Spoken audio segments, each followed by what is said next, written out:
अगस्त का महीना था।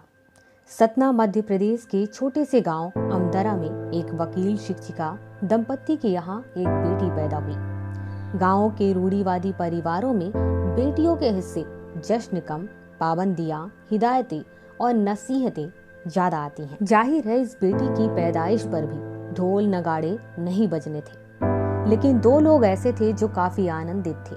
उनका दाम्पत्य जीवन जो महक उठा था, इसलिए उन्होंने नाम रखा सुरभि। सुरभि गौतम की खुशकिस्मती यह थी कि माता पिता दोनों शिक्षा का मोल समझते थे। परिवार के अन्य बच्चों की तरह गांव के सरकारी स्कूल में सुरभि का भी दाखिला हुआ। शुरू से ही सुरभि कमाल करती रही, मगर परिवार के ज्यादातर सदस्यों के लिए यह कोई खास बात नहीं थी। मध्य प्रदेश बोर्ड के स्कूलों में 5वीं में भी बोर्ड परीक्षा होती थी। परिणाम आने पर टीचर ने सुरभि को बुलाया और पीठ थपथपाते हुए कहा, आपको गणित में 100% अंक मिले हैं।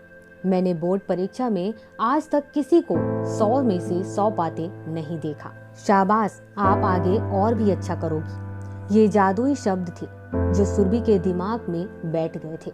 शिक्षिका ने अपना मूल धर्म तो निभा दिया था।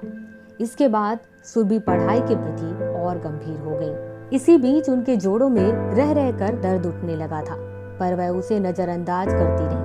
धीरे धीरे दर्द पूरे शरीर में फैल गया और एक दिन वह बिस्तर में लग गई। स्थानीय डॉक्टर की सलाह पर माता पिता सुरभि को लेकर जबलपुर भागे। वहां विशेषज्ञ डॉक्टर ने कहा कि सुरभि को रूमेटिक फीवर है। यह बीमारी हृदय को नुकसान पहुंचाती है और कुछ मामलों में मृत्यु भी हो जाती है। यह सुनकर माता पिता आश्चर्य थे। डॉक्टर ने सुरभि को हर 15 दिन पर पेनिसिलिन का इंजेक्शन लगाने की सलाह दी। पेनिसिलिन इंजेक्शन लगाने के लिए तो अच्छे खासे डॉक्टर भी तैयार नहीं होते हैं, तो फिर गांव में कुशल डॉक्टर भला कहाँ मिलता।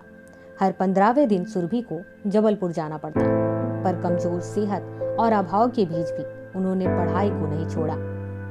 10th बोर्ड में ना उन्हें सिर्फ मैथ में बल्कि साइंस में भी 100 मार्क्स मिले हुए थे। उन्हें अपने स्टेट के सबसे टैलेंटेड विद्यार्थियों में गिना गया। अखबारों में उनके इंटरव्यू छपे। एक पत्रकार ने जब उनसे पूछा कि आगे क्या कैरियर चुनेंगी, तो सुरभि को समझ ही नहीं आया कि आखिर क्या जवाब दे, क्योंकि इसके बारे में तो कभी सोचा ही नहीं था।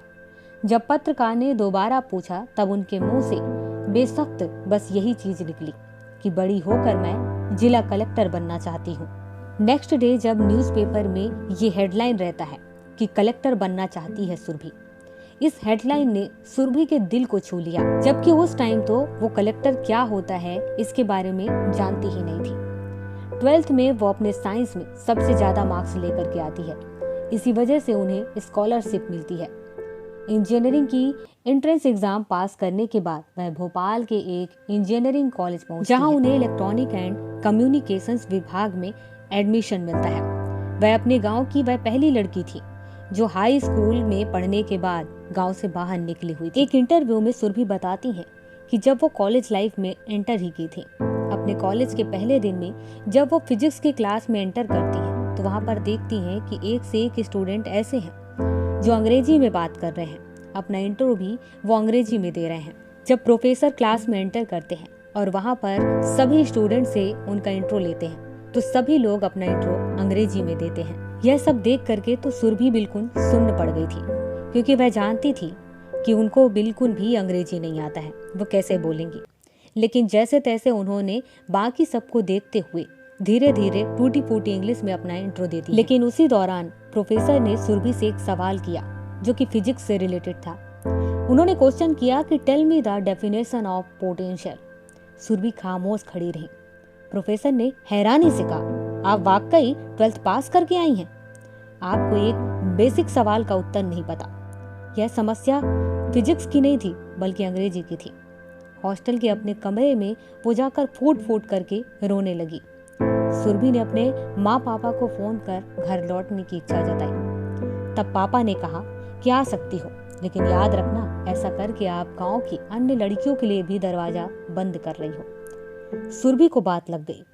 उन्होंने तय कर लिया कि इस सेमेस्टर के अंत तक वह धारा प्रवाह बिल्कुल फर्राटेदार अंग्रेजी बोल कर रहेंगी, और पहले सेमेस्टर में वह न सिर्फ कॉलेज बल्कि पूरी यूनिवर्सिटी की टॉपर रही। इसके बाद सुरभि ने अपना सपना सच कर दिखाया और 2016 में उन्होंने सिविल सर्विस एग्जाम पहले ही प्रयास में पास किया और 50वीं रैंक हासिल की। और वो कहती हैं कि कोई भी भाषा दीवार नहीं होती, ठान लीजिए तो वह आपके अधिकार में होगी।